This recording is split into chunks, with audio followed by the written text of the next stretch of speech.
This is the current federal tax developments for the week of November the 11th, 2024. Current federal tax developments are brought to you by Kaplan Financial Education and by your state society of CPAs. I'm Ed Zollers, and this week we're looking at developments that occurred during the following week.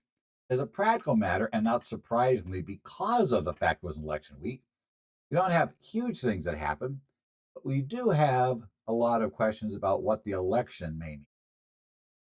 So what I'd like to do is review a few rules that take place in the Congress and discuss the impact of the results of the election, given the rules that a tax bill presumably will have to go through in order to be passed based upon both the who controls each house, controls the White House, and essentially the basic working rules we have that we've had to work on recently for pretty much every major bill introduced under the beginning of the new term of a new president since going back to the George W. Bush days and the original, EGTRA, the Economic Growth and Tax Reconciliation Act, back in 2001. So we've had a few of these bills. So we'll take a look at all of that and discuss where we're at. Since obviously, there's not a lot that's going to go on. There's no real point in putting out regs if there's a chance of, and in this case, there was going to be at least some change in administration at the end of all this, because they may very well go and change your regs anyway, or bring them back in. That's a normal thing a new administration does, is immediately bring into question all the regs that they could still go back and reach back and stop from coming into effect. And Congress is really waiting to see what's going to happen with this election. That was their wait. So only if something big came out of the courts would there likely be something of huge import during this time. And really didn't have anything major come out of the courts this week, unless you were Grand Canyon University here in Phoenix. And even that case, it's quasi a tax case, is really, as I said, quasi a tax case. It was more a case of applying rules under education laws available at the federal level, and what extent the Internal Revenue Code definition of not for profit had an impact on those rules. So again, not likely most of you would be concerned about that case that came down. So we'll talk a little bit about what we do have. A lot of background here is going into something that we know is happening next year. At the end of 2025, a lot of provisions of the Tax Cuts and Jobs Act enacted in 2017 will disappear from the law. And the reason they're disappearing is going to be closely tied to the issues we're going to be facing going forward. But we'll talk a bit about that and what was there. If you remember, this was the big tax bill after the elections of 2016. Those elections gave us a president-elect who was a Republican, who happens to be the president-elect we have now, who is a Republican. And it gave Republicans control, voting, majorities in both the House and the Senate. However, their Senate majority was not one that was 60 votes or greater. And as we'll discover, that's a big issue when you don't have 60 votes. So even if all of the Republicans agreed on what they wanted to do, and they didn't, we had a lot of disagreements about details. So the Tax Cuts and Jobs Act became a very different bill. The bill we looked at in December and saw passed in December of 2017 was not anything like the bill we all thought we were going to be getting in 2017 at this point after the elections of 2016. Because we had the whole adjustment tax, border adjustment, I forget what that was called, but that was the darling of the tax writing committees at the time. It apparently had the endorsement of the president-elect, etc. And then things kept happening. And by the time the new president basically took office, we then knew that he would not back that border adjustment tax. We knew, therefore, that other things that had been assumed wouldn't be there. We also knew that some of the things that had been discussed by his campaign during the campaign were apparently not going to come to pass. And so we had a lot of changes that went on in that time frame. That's not at all unusual. Things change. It was a little different, the fact that the House, basically the tax writers couldn't keep their priorities in line. That was a little bit unusual, but not terribly surprising. And those Senate rules, a key portion of those rules that we need to remember, because it's going to come back and haunt us again, is that if you have to use special rules to get the bill through the Senate, which you're really going to have to if you don't have 60 votes, without getting a number of votes from the other side of the aisle, is that you cannot make any changes that increase deficits more than 10 years out. Your bill must be scored as revenue neutral for all years after the 10th year, of your bill. So you've got 10 budget years your bills can affect. And with the way the process goes, as long as the Congress votes to allow them to increase the deficits during that period, you're allowed to do so. But you got to get back to even once the 10-year period is over. And that's the reason why we're seeing all of these provisions that expire. Now, you may do a quick math and go, wait, 2017, it took effect in 18. That's not 10 years. No, because that's another pressure point that occurred that year, which I think will be back again this year, which is there was a big fight over how much of a deficit increase they could have. And in order to solve the problem of giving everybody, giving the benefits that people wanted or they wouldn't vote for the bill, this is how the Republicans had to maintain, everybody unanimous so they get the thing through. They decided how they would solve that problem was to go ahead and satisfy the basically the protest that we couldn't have more than 2.1 trillion in the bill, and they would have lost too many votes had it been scored above that, and still keep the things in the bill that people wanted by, instead of going for a 10-year budget window, so all the way out to basically to 2028 would have been, or 2027 would have been in play. We basically took 2 years off that, which meant that, essentially that reduced the cost down to the 2.1 trillion level and left enough things in the bill to keep everybody voting for it. So essentially, that's why 25 is our bill, not 27, why we didn't go out 10 years. If you remember the old EGTRA, I mean, it was literally 10 years, right? We passed that thing in 2001, applied 2001 year. And remember, the estate tax disappeared in 2010 and popped back in 11 under EGTRA. So that was a full 10-year run. As you can see, we had problems there, largely in the case of, EGTRA. There weren't really many complaints about the deficits. In fact, you really didn't find much complaining at all at that point in that area. That may have been because just a few years earlier, the budget had actually been balanced. It was by accident, I will say, totally from being back there, being around at that time, it was by accident. One of the things, you woke up one morning, it's like the budget balanced. It's like, how'd that happen? Well, there were ways to explain it, but really people got into more by accident. Nobody really aimed for it to truly balance. It just did. Came out, the growth was enough, etc. Things worked out, so the budget balanced. Yeah, but after that, especially after we had the 2007 or 2008, financial crisis, we had a lot of stimulus that went in after that. Basically to try to keep the economy afloat, do other things going on. We ran big deficits during that time period. There was some concern expressed about those. That meant that by the time we got to the election in 2016, and we sat some people down in the House and Senate, there were enough Republican members of the Senate, especially, that would not sign off on a bill just that with unlimited concern for the 10 years and what deficits it did. And that was why we ended up with this restriction. So keep that in mind. As I said, remember the law was passed into act in late 2017. Most provisions taking effect 2018. And most non-business provisions, and even some business provisions, were set to go away at the end of 25. And we have a whole slew of those. That's a whole section I've been covering in tax update courses, going over to, what exactly is disappearing, and all those things, and the scored cost of each one if we try to extend them for 10 years. And the real issue we had in 2017, was the bill had to finally come together very quickly and under a lot of pressure, because if you may remember, the leadership of the House and Senate decided, I think to a certain extent, because that whole border adjustment tax was gone, so they needed time to assemble up a new tax bill, that they would instead start with something that had been run on, which was the repeal of the Affordable Care Act. However, in the interim, it turned from repeal the Affordable Care Act to repeal and replace with something better. And as you may remember, that became a quagmire that the party never got out of, trying to get enough Republicans to vote in favor of something that would arguably have been, the repeal and replace. It's one of those great object lessons. We've seen them many times in the past, but it's not coincidental that the House passed, because Republicans controlled the House in the last years of the Obama administration.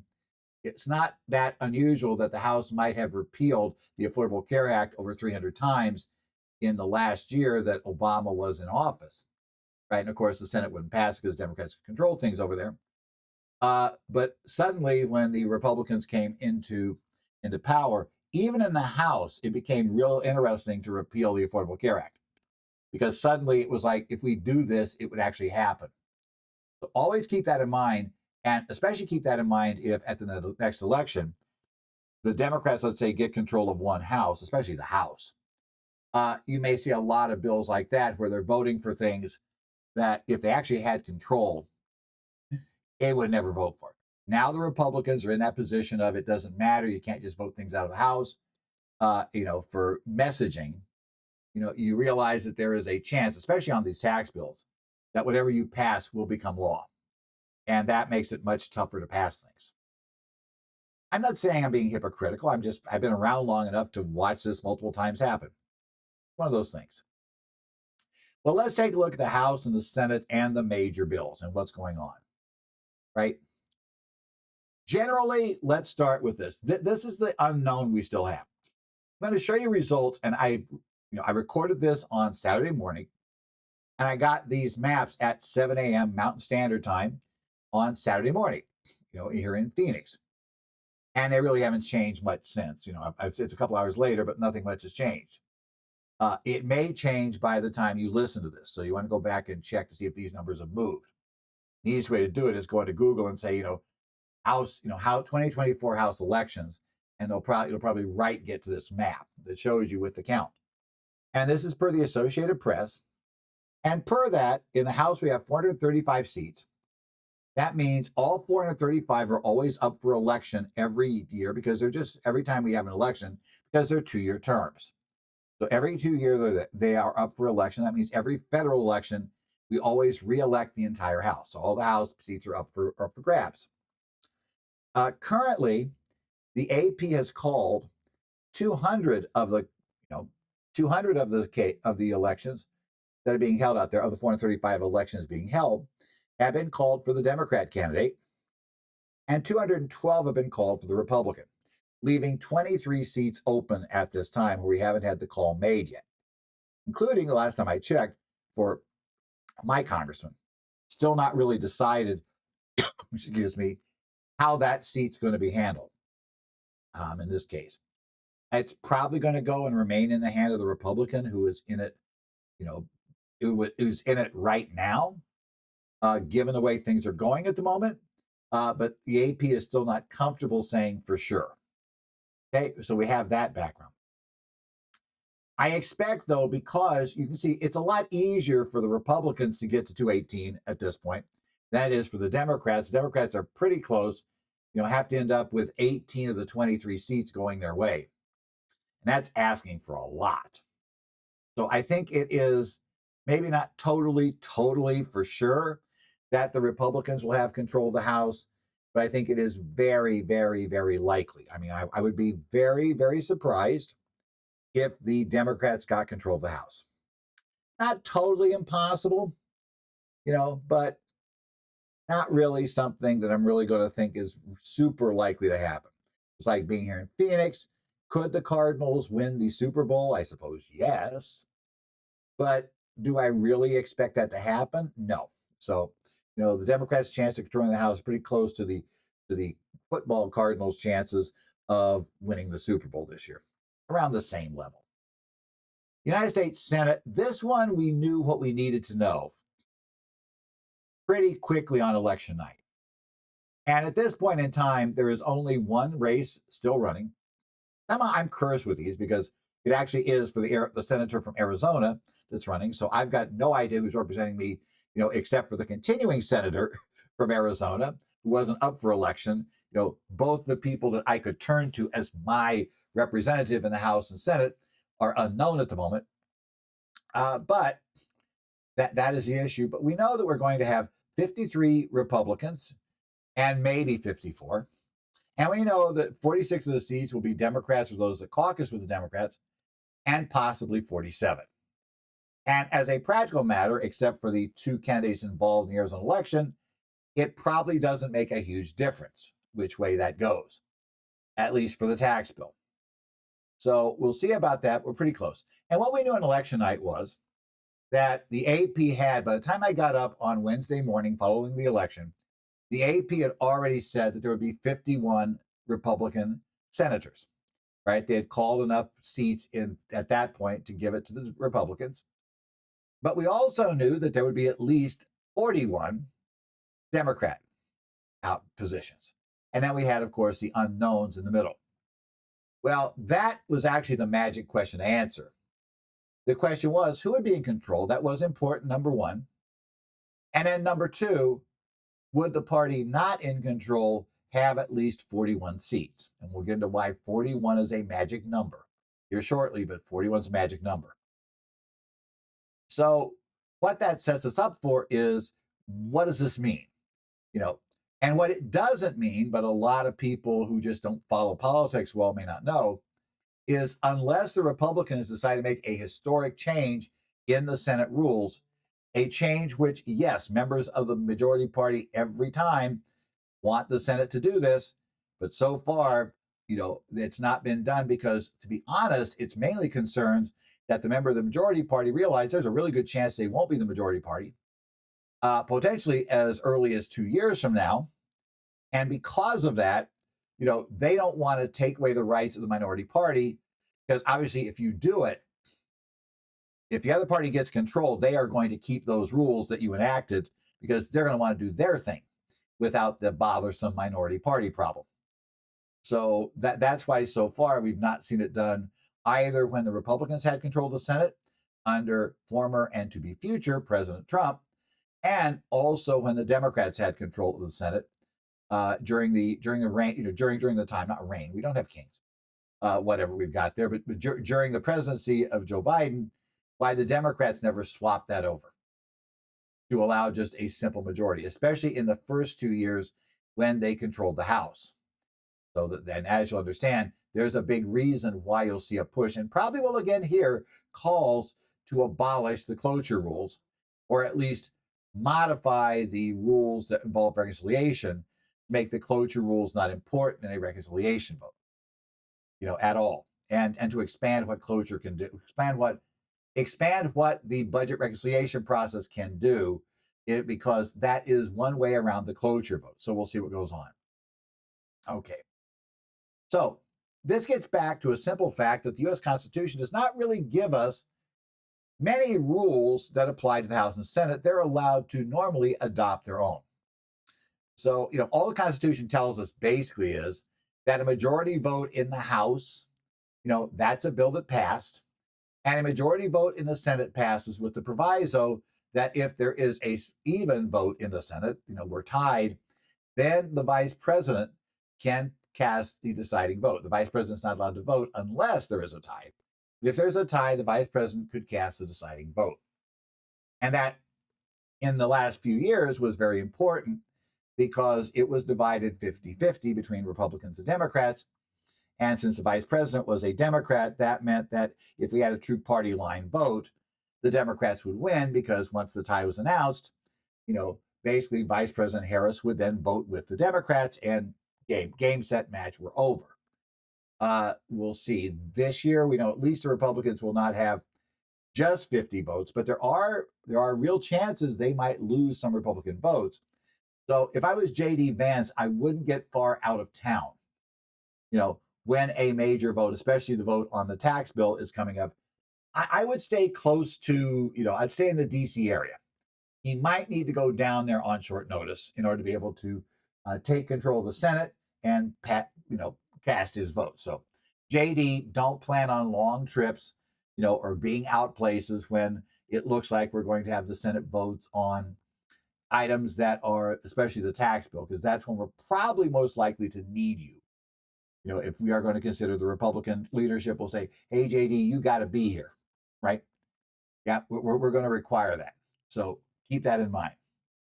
Um, these rules tend to see limited changes, especially in the Senate. The Senate is very tradition bound. So, making a change there, we have made a couple of changes to these rules, but they've been very, very limited. Initially limited to uh, allowing votes on judges other than Supreme Court judges and basically nominees that need to be confirmed by the Senate without having to clear the cloture rules. It was then that expansion was done under Democrat control. It was then expanded to cover Supreme Court justices under Republican control. And, there was a push both the last time the Republican controlled everything, and of course, the last time the Democrats did it at the first half of the Biden administration to remove these rules. And again, in both cases, it didn't have enough support to get off the ground because the minority party is never voting for that while they're the minority party. And the majority party, they have too many members who think I'm going to be around when we're in the minority, and I don't want to give up this power when the other party has control. So we'll see. So if the rules stay the same, and I think most observers right now believe they are likely to remain the same, then we're going to have to see why we're going to have these temporary provisions, most likely, all through whatever Congress passes next year.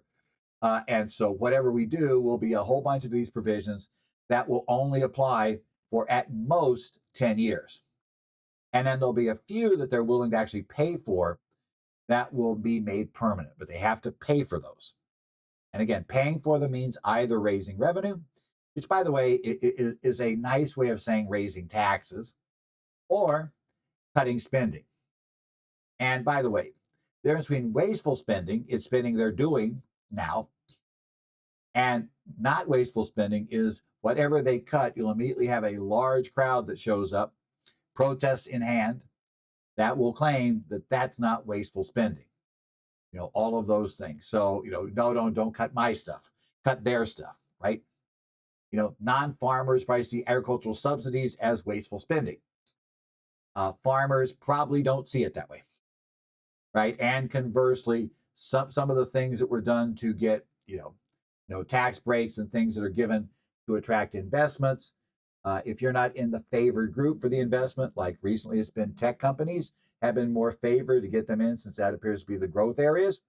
Non-tech companies may not be as thrilled with those particular provisions that appear to be geared there. So, like I say, it's always fun. If you talk about cutting wasteful spending and taxing the rich, number one, nobody sees themselves as rich, first rule. I have a feeling not even Bill Gates, not even Elon Musk sees themselves as rich. Understand that. Psychologically, it's very, very difficult to get people to believe, even though they may be better off than everybody else, they're still not rich. So I understand that view of it. Now, a House bill is really easy. Majority rules in the House, period. If you can get 218 votes, essentially, that's all you need. Now, the Speaker has control over what comes to the floor. So it is very important that you have enough votes to elect your Speaker. This is why we're going to expect there's going to be a lot of negotiation over the next up through January. And while I do not expect the Republicans to change their Speaker, especially if the president-elect gets involved and backs him, which appears likely to happen, we may still nevertheless see that he has to make a few deals to get elected. And how many deals he has to make comes back to one key issue. How far above 218 are the Republicans? If they are right at 218, every member of their caucus has a full veto over anything that needs to pass with just Republican votes. So bottom line, they may never be able to get a speaker if they had 218 exactly, because they may get two members of their caucus with polar opposite demands, or they're not voting for the speaker that most of the caucus wants to go in. Again, it's a little bit easier when you have a president that's just been elected in the White House, because they tend not to want to go against the president at that point until he has a bit of damage. Then they're perfectly willing to go against the president, especially if he can't run again. So be aware of that. We tend to see that. In any event, assuming they get there, basically it's determined, bring it to the floor. will be determined by the Speaker and the Rules Committee. But we go to the floor. As long as the Republicans, if they get control, which I expect they will, as long as they stay together as a group, we don't really care what the Democrats want. It doesn't matter. If you're there, I'm sitting there in the party, I don't care what the Democrats want because let's say I am the Republican leader of the Senate. It doesn't matter. Just as when the Democrats had the control of the House, if I were the leader, the Speaker of the House, the leader of the Democrats, didn't really care what the Republicans wanted. Wasn't my issue, right? We pass, no problem, right? So the catch is, though, that's not how it works in the Senate. What that means is almost always out of the House, we will get a pure, pure bill that is all the priorities of the party in control. However, that bill, if not modified, normally is dead on arrival in the Senate. And that's your problem. And that's why you could repeal the Affordable Care Act multiple times, 300 plus times, because at that time, you knew it wasn't going to get anywhere in the Senate. And you also knew if it did get out of the Senate, I think it did once, the president was going to veto it. So it never really had a chance. Normally, because of the special rules of the Senate, we have to come into their rules because we're going to assume that they will not be able to invoke cloture in order to vote on a bill that does not strictly follow the reconciliation rules. That's been true for a while. Generally, for non-special votes that aren't covered by a special rule, there are very, very significant rights given to the minority party. Normally, and it's still true, a simple majority of votes, 50 votes plus the vice president, right, or 51 votes among senators, will enact a bill in the United States Senate. That's all you need. There is nothing special about how many votes you need to pass a bill. The problem is, though, under the rules of the Senate, you need 60 votes in favor of allowing us to move from the debate portion of the bill to the actual voting on the bill. In essence, we need 60 votes to be able to call a vote. This is the cloture rule. It was adopted as a reform to kind of get rid of the old filibuster rule. The filibuster rule, different requirements there, you had to keep talking, right? If you're going to keep debate open, you had to keep debating, which seems like, okay, maybe that's fine. But it also took a 2/3 majority to shut it down. And the catch there was, okay, that's even bigger than the 60 votes. So what they said was, and the catch about keeping talking was they would just read phone books into the congressional record to keep talking. There was this tag team among the parties that were against the bill to just have a tag team among enough senators, 34, to where you could always block the majority. You could always block the majority from doing something. And then there were all kinds of games being played, trying to get the votes, especially when not enough of the minority party might be available, and you could really get it through with 2/3 of available senators. So there are all kinds of neat games. So they got rid of that and went to this other structure. Doesn't mean we keep debating the bill. It means that we just can't vote on the bill. So we need that 60 votes. Now, the catch is, as the minority parties figured out, though, this means that without having to do that whole keeping talking forever routine, as long as they could bring 61 votes, they had 41 votes, I say, who were opposed to the bill, they could assure it wouldn't pass because it never would come to a vote. You can't pass a bill until you vote on a bill. So they could block it under the cloture rules. Now, how do you avoid cloture? Number one, get 60 senators, when the election's held, end up winning 60 seats in the Senate. The Republicans failed on that this time. The last time it actually happened was the Congress that began its session in January of 2009, that was elected in 2008's elections, came in at the same time Barack Obama came in as president. We have never had it since then. And even that time, it didn't last a full 2 years because during the session, Senator Ted Kennedy passed away. And when an election was held to fill his seat was filled by a Republican, which then swapped the situation. The Republicans then had 40 votes. And because they had 41 votes, and because they had 41 seats, 41 votes, that blocked more things being done by not having to worry about cloture. So the Democrats were, suddenly had to make some special changes, even to do technical corrections to the Affordable Care Act. It's really fun following what happened to the Affordable Care Act once that seat fell and went to the Republicans, which was a surprise. It did. Unfortunately for the Republicans, when that senator came up for re-election 2 years later, in a regular election, or less 2 years, I think it was, he lost his seat.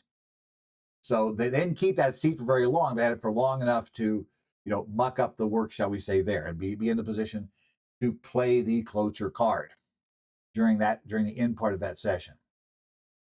Another way to get around cloture is to make use of the budget reconciliation process. Now, in order for this to work, you've got to be the same party who has a majority in the Senate must also control the House, have majority there, and you need a sympathetic president, probably means the one from your party, in the White House who will sell the bills you can get through the House and Senate, or sign the bills, right? Recently, like I said, ever since we have had, when Donald J. Trump came in 2017, when Joe Biden came in 2021, and most likely now when Donald J. Trump comes in again in 2020, basically in 2025, we're going to see a bill that's going to go through this process again. Now, still requires the Republicans to close the deal on this House and get those 218 seats, which, as I say, as I record this right now, it had not happened before I started this. So, we're still sitting, as far as I know, they're really close, but they haven't really done the deal yet. We're kind of waiting on that to be formalized. When it is, fine, then we'll know it. I'm going to pretend for the rest of this that they are going to close that deal and they will get the majority. But remember, if they don't do that, then we're going to have to go to the bipartisan compromise, which when it really is questionable what would happen. We have done it a few times. The CARES Act, the Secure Act, Secure 2.0 Act were all passed bipartisan majorities, which means that we could ignore any rules. We didn't have to worry about going through basically the reconciliation process for budgets. So it does happen, but there tend to always be special cases. The CARES Act and the related end of 2020 budget bill, those were both cases where, the COVID-19 pandemic and the potential issues in the economy based on that kind of forced them to do something. And then we also had, in the Secure Act, Secure 2.0 Act, those were bills been worked on for a long time by two congressmen, each of which served at some point there while they were negotiating this thing. In fact, one or the other, I think, during the entire period they were negotiating Secure Act, was the chair of Ways and Means, and the other one was the ranking member of the other party. That was a process that just happened to be an area that was of great interest to both of them. And they, of course, could pull enough strings to make sure that their parties would generally follow them. So those bills came through without much of a problem. But the Secure 2.0 Act was the last big tax bill we have passed. And that bill passed at the end of 2022. We have not passed a major tax bill at all in the Congress seated now. And it is highly unlikely that we're going to pass one before they have to adjourn and make room for the Congress that has just been elected to come in. Now, right now, as I said, the Republicans are projected to have control of the Senate, either 53 or 54 seats. And again, either way is not nearly enough to overcome the 60-vote requirement, because I think it's going to be very difficult to get 6 or 7 Democratic senators to cross the aisle. And even if they vote against the provision to allow the vote to go forward. So without those 6 or 7 senators, whichever set they need, then they're going to have to turn around and, work through the reconciliation process unless they go with the quote unquote nuclear option and get rid of the cloture process entirely, or at least for this particular area, make major changes here. Donald Trump is projected to have enough electoral votes pledged him to become president. Republicans should control the White House. Now, I note officially we do not elect a president until the Electoral College meets, or not really meets, they meets in their individual states and they have their votes. They cast their votes, they would elect the president. Officially, we discover the results of those votes when the new Congress opens up. And that one of the first order of business is to, determine who won the presidency.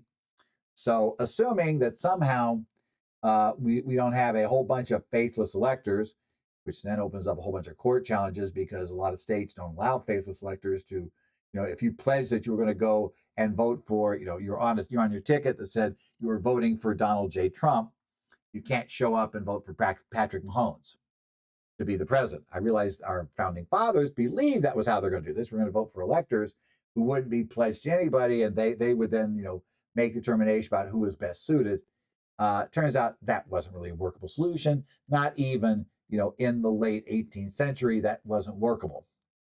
Nobody wanted that. So we ended up with a messy situation where the electors are basically figureheads.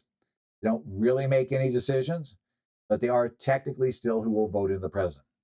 We're going to assume that Donald J. Trump's electors remain faithful, and therefore, at least the vast majority of them remain faithful, and he'll be elected. Every so often, we do get a faithless elector, but yeah, it's never changed the election from what it was, from what they were pledged coming in. And again, it seems very likely they're going to obtain control of the House. Not assured, but it seems very likely. Since they don't have the 60 votes in the Senate, they are not going to have complete discretion to do what they want unless they were to make changes to the rules. Again, so far, the leadership in both parties have been very, very leery of going near this, even though expect a lot of pressure to come, especially from those on the further end of the scale. So the most conservative, or for the Republicans, the most liberal for the Democrats, will tend to bang this drum because they want they want a full-blown agenda of their type to be enacted right now. And they just see this rule as getting in the way. The problem is, though, others who've been around longer and have been through being in a minority are looking at this and saying there is a very good chance, because what the next set of senators up for re-election, there are more Republicans than Democrats, as I recall, in that group. And whenever you have more of your people up for re-election than the other party, there's more chance you're losing seats because you got more seats to lose. And that could flip it the other direction. Also, they remember that generally in the off-year elections, people now have, it's one thing to be on the campaign trail as a candidate for president and promising all these neat things.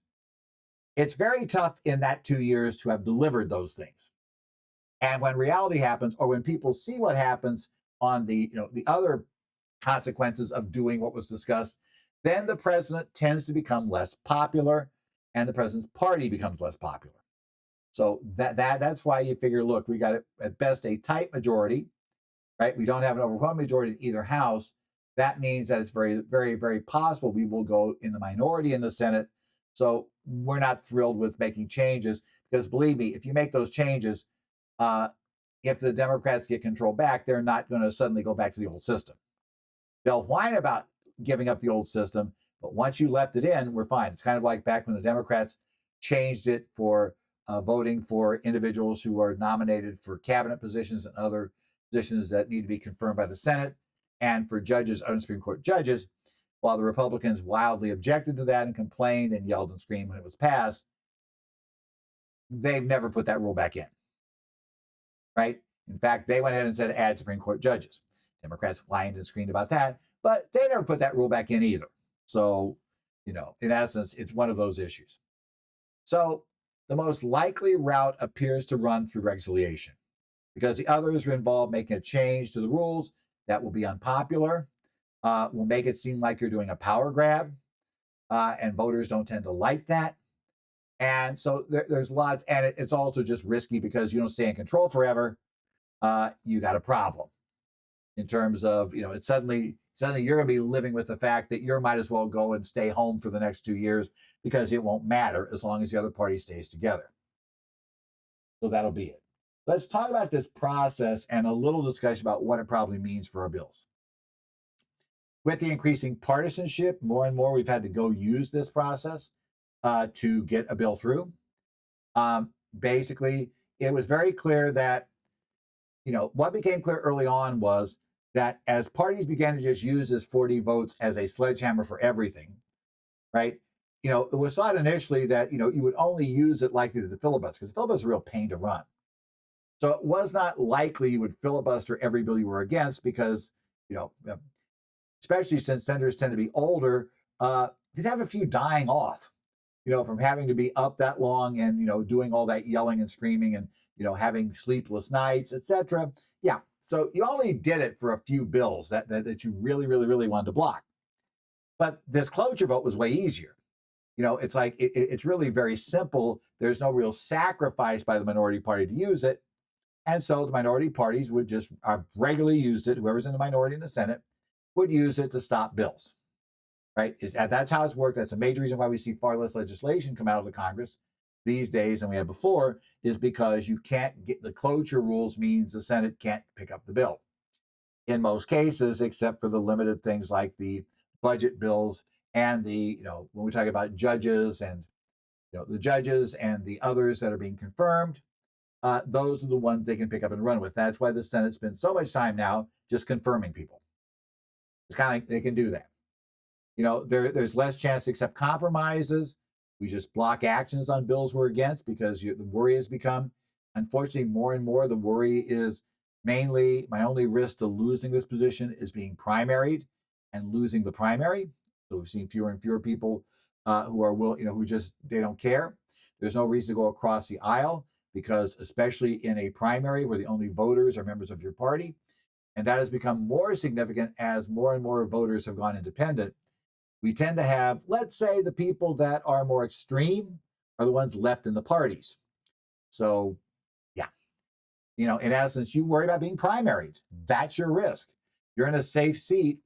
You worry about being primaried. The only people that have to worry about more than that are those in seats like the congressional district I'm in, where it's very possible it could swap. In fact, the prior election, Congressman Schweikert only won by 1%. Right, he had a 1% victory, and his level of and his percentages have been shrinking.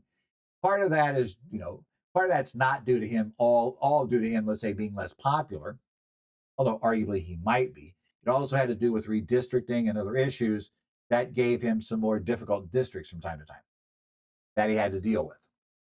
So, we'll just have to kind of, you have to keep your eye on that. But, aside from him, most of the districts in Arizona were pretty much a given. We knew whether the Democrat would win or the Republican would win. So there was very little reason for a person in that district to worry about anything except being challenged by somebody who was further out on the left or right, depending upon whether you were a Democrat or Republican. The primary was their challenge. If they survive the primary, the chance of them winning is really high. They either have no opposition or we all know that it's just a sacrificial candidate on the other side. When you see votes like 78% for this guy, and 20 something for the Democrat or Republican that was on the ticket against them, yeah, that was a sacrificial candidate. They ran, they got to see their name on the ballot, but they had no real chance. They never were going to have a real chance. Okay. So the catch was we needed a way to get the annual budget bill through without allowing it to be held hostage by the minority party, who then essentially could just force their agenda through because, they know that if the government shuts down and your party's in control of the White House, the House, and the Senate, the public's going to blame you. You're in charge. How could you let this mess happen? Right? That would be the problem. So to keep that from happening, we got the reconciliation process. I believe this is back in the 80s or 90s is when this came through. And because a lot of this is referred to as the Byrd Rule, good old Senator Byrd from West Virginia was involved in designing all of this, was in leadership when this came through. So it goes back quite a while. Okay.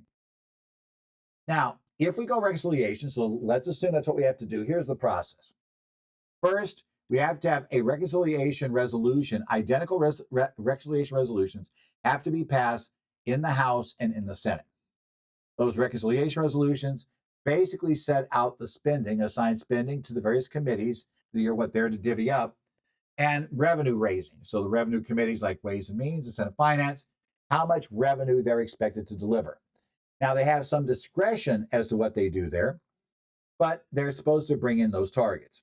And the reconciliation provision also says if we are going to allow for spending, or basically for increase of deficits, not everything doesn't have to be budget neutral in those 10 years. If we're going to say it doesn't have to be, we have to specify just how far we can go.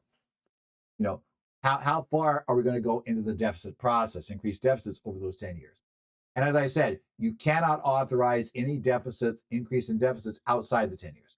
This is based on the CBO scoring, which uses dynamic scoring, which doesn't really consider everything, but claims to consider things. And bottom line, it's an artificial number, but it's an artificial number because we never back check and say, you know what, that never worked. That didn't actually happen the way you scored it. It was way off. Because generally it would be way off. And a major reason, to be totally honest, to be fair, is normally within that 10-year window, we have other reconciliation bills that go ahead and, take us further off that. But nevertheless, this is our process. And again, originally the idea was we were going to have totally budget neutral, basically that would never increase the deficit, but happened. The bill must contain provisions only related to spending and raising funds for the government. That includes tax provisions, but no unrelated policy items. And along with other restrictions, one of the other restrictions that's big is you can't change the taxation of Social Security in one of these bills. And that's important because we have a promise out there that wants to make Social Security non-taxable. And at least from the understanding I've gained from a couple of articles that appeared in tax notes recently, that's one thing we can't do via reconciliation. That one cannot be accomplished this way. It has to be accomplished separately. The bill must not commit the government to an increased deficit outside the 10-year budget window. And the details regarding how such bills are handled must be followed. And the details are so weird and so arcane that literally one of the reasons we're there, and one of the things that happened was we literally do not call the Tax Cuts and Jobs Act the Tax Cuts and Jobs Act. That's not its name, because the way they got the name on the bill didn't follow properly the reconciliation procedures. So the Senate parliamentarian who rules on these matters basically ruled that had to come out of the bill. So it's not called that officially. That's, by the way, how concerned we get about all these weird details. Obviously, if you can, you'll try not to go through reconciliation because you have a lot more options. You don't have a 10-year budget window to play with. You can do more things. But in recent years, the majority parties have concluded the calculus works out that rather than negotiating with the minority party and getting something in the law that could stay there and be permanent instead of having to have this 10-year cutoff, they feel that they are better off, or at least it makes it easier to sell their members, if they just get a bill that's only their members' concerns, only what their party has promised, and then just give up after 10 years, reverse everything out, and assume somebody will extend it, right? That's the reason why so many tax provisions are repealed before the 10 years are up in most of these bills. We've had a number of bills go through reconciliation: Economic Growth and Tax Reconciliation Act of 2001, Healthcare Reconciliation Act of 2010, the patch for the Affordable Care Act after Senator Kennedy died, got some technical corrections put into it, Tax Cuts and Jobs Act that we got in 2017 was also under this bill. The Inflation Reduction Act, I can get the term right, 2022, again passed with only one party's votes. And the big questions we have is, will either party be in a position to use reconciliation to punch things through? We already know that the Democrats are not in that position. They will not have the White House. They will not have the Senate. So they're not going to be looking to reconciliation as the way to, get around these issues. And they're going to hope the Republicans are unable to stay united and will therefore have to come to them to get a majority. And once they try to do that, then the Democrats will negotiate to, basically get a pound of flesh for each vote they give. And, we'll have to hold those votes and get things through. That's something that Republican leadership would, I'm pretty sure, prefer to avoid. We'll see how that goes in. The big thing may be the size of the majority. Again, we know that in the Senate right now, the Republicans at most, if they win the Arizona seat, could lose 4 votes in the Senate, have 4 senators vote against their bill, and still have it pass with the vice president's vote. If they don't get the Arizona seat, they can only lose 3. That might be a real significant difference because 4 and 3 are kind of significant as to how many people you need in your group to force something to be done that you want. And we will see those sort of coalitions formed to try to get changes forced through. Okay. And of course, the president does need to agree with the bill as well, because if you get through the House and Senate with just Republican votes and then the president vetoes it, you're not going to override that veto because you're not going to get the votes from the minority party to override that veto. You're just going to be stuck, right? And if for what reason we can't do any of that, will the parties be willing to come up with a bipartisan compromise? So what's likely to be in this bill? Let's talk about a few things. Republican members of both tax writing committees are primarily concerned with extending the Tax Cuts and Jobs Act expiring provisions. That has been their concern from day one. The president-elect has said he's in favor of it as well. And the chair of House Ways and Means says, we're going to pick this up right away. We're going to take it right away. We're going to go right through and get it done. Remember, House Ways and Means got a bill through in January in 23. And we notice how well that worked. We have not heard Senator Crapo, who is going to be the chair in the Senate and was the party primarily upset about what they tried to push through, in January. We've not heard him say it quite the same way. My guess is that, and hopefully we got to find out if those two have a working relationship, because it appears it might have gotten a bit strained in the current year because Crapo felt that he was locked out of the negotiations. And of course, the chair of Ways and Means was been one of the parties that locked him out of it, by negotiating with the chair of Senate Finance and still including, and the chair of Senate Finance did, which probably upset him even, probably upset Crapo anymore. He did insist that the ranking Democrat be in on the discussions as well on House Ways and Means. And when Crapo decided to back out of this, he wasn't backed up by the Ways and Means chair, Jason Smith. You're hoping that those two can get a working relationship together. That's one of those issues. And the other big problem we have, though, and this has caused a lot of concern recently on the Hill, the president-elect made a lot of promises and a lot of expensive promises in the campaign, right? And he's still got to sign the bill. So they can't just ignore his promises, because he probably wants those to be in there and may care not quite as much for some of the TCJA extensions. So what he has a promise to do, among other things, is he said, we're going to remove from taxation a number of items of compensation. That would include tips. Tip income would no longer be taxable, he said. He said, we're not going to tax Social Security, but that's the one to remember. We can't do that one through regulation anyway. He said that we are going to not tax amounts paid to first responders and the military. It's not clear if that covers only current active payment for service or if that also would cover retired. If it covers retired, it's really expensive. And also, overtime wouldn't be taxable. And that has a huge price tag on it if you do that one for the 10 years. And finally, he also agreed that he would not allow to be extended the cap on state and local taxes on Schedule A, which has a really big cost as well. There's a problem. The concerns over inflation and the deficit are the problem here. By some estimates, if we did everything that the president-elect wants to do and did the Tax Cuts and Jobs Act, we could be approaching a $10 billion or $10 trillion spend over 10 years, or not necessarily spend, but an increase in deficits. Adding $1 trillion per year to the deficit would seem a little difficult when you've been campaigning on the fact that those deficits drove up inflation, and now you're going to be doing this. It's like, And we haven't even seen that level of comfort anyway in previous bills. Even the Tax Cuts and Jobs Act, the senators, when they voted in favor of that back in 2017, well before we had these major concerns over inflation, there was still a cap that was put on that in order to get the votes of 2.1 trillion, which is why they shortened the time period. Get that in there. And the last major bill we got, even the Democrats, who usually are considered to be less concerned about deficits, they got, members of their party forced them to have no more than $1 trillion as the scored cost of the bill.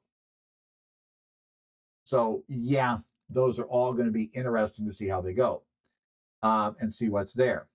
Now, obviously, some clawbacks come from certain places. The Republicans aren't thrilled with a lot of the tax cuts, a lot of the Inflation Reduction Act things, but also some of those costly provisions do have benefits to businesses and companies that are in districts where the represented by a Republican, and suddenly, saying you were against this whole concept from the beginning really didn't hurt you because nothing was there. But now that there are investments going in, they may be less willing to pull some of those things out. So we're just going to have to see what happens there. But in any event, it appears highly unlikely that we can get everything that's in the Tax Cuts and Jobs Act and everything that was promised on the campaign trail through a reconciliation bill. I just don't think you're going to get enough Republican votes to pass it through. So the real question becomes twofold. How much can they authorize to raise the deficit over 10 years and keep enough Republican votes to pass the bill? And similarly, how many items can they leave out and still get the president's signature and also not lose too many Republican votes who are going to wonder, you're not doing that. That has to be there. I'm not voting for it. It is not inconceivable that there is no combination of items to put in this bill that would get them to be able to pass the bill through the House and Senate through reconciliation using only their votes. Everything they put in would fail to get a majority because while you pick up some votes, you'd lose others, and you never could make it to your majority, right? It is clear, though, that some things are far less likely to happen than they would have been before. We're not going to see a whole bunch of additional energy credits probably. We're not going to be seeing it. We may see the Affordable Care Act, not the act itself, but probably the credits go back to the old system so that there'll be less of a subsidy. Things like that are there. And the big thing to remember is we have a lot of uncertainty, and clients have to understand that for our planning. This has been the Current Federal Tax Developments for the week of November the 11th, 2024, the post-election edition. If you have any questions, you can email me, edzollers@currentfederaltaxdevelopments.com. I also do go on the discussion forums. You're going to find me there for certain state societies. I am on the Connect sites for Arizona, New Jersey, Minnesota, Illinois, Idaho, and in Washington. So you can see me on those sites. Just kind of keep your eye out. If you're there, you can do it. Otherwise, I will take a look this week. Hopefully they start giving us a little more developments this week so we can actually work on something for next week's session, without something like the Grand Canyon University issue, which is great for them, but probably not relevant for anybody else on the broadcast. We'll talk about that and see what's up. But we hope to see you next week on Current Federal Tax Developments.